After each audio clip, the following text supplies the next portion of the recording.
that we hope would never happen. Absolutely. So, if we can give ourselves, and I'm not saying not to look at those things, but if we can give ourselves some alternative images, and this, again, is where the book Fractal Time comes in. I wanted to offer a realistic perspective, and no one knows for certain. I mean, nobody knows for sure what's going to happen, barring any anomalous events.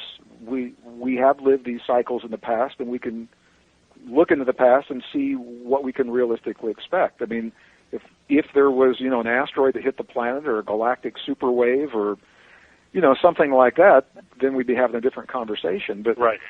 Barring any of those kinds of things, the cycles, and there's no reason to suspect this cycle is any different than any others in the past. I think that we're already living the conditions and the scenarios. And part of what Fractal Time is all about, it is really an exploration of cycles themselves, Stephen, yes. and what our own science now, physics tells us this, is that a cycle, whether we're talking about a cycle of 5 seconds or 6,000 years, the principles are the same here, is that each cycle begins with what is called a seed, S-E-E-D, event, that sets into motion a pattern of energy that will repeat on a rhythmic basis, that will follow very specific laws of nature. And that cycle will repeat. It's just like a musical tone, repeating again, reverberating again and again and again. The cycle begins with the seed event. When the cycle completes, before the next one begins again, there's a little window of opportunity that physicists have called a choice point.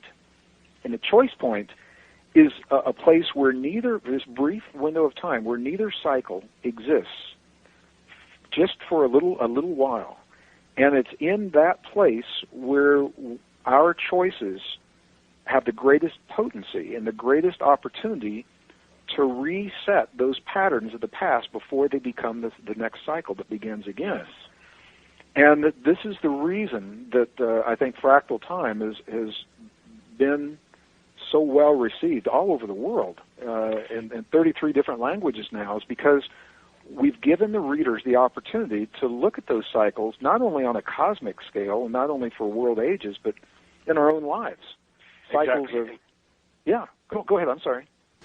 Exactly, and that is one of the other great aspects that takes your new book out of just being another great book about describing what's happening on a planetary aspect, but you also take it and give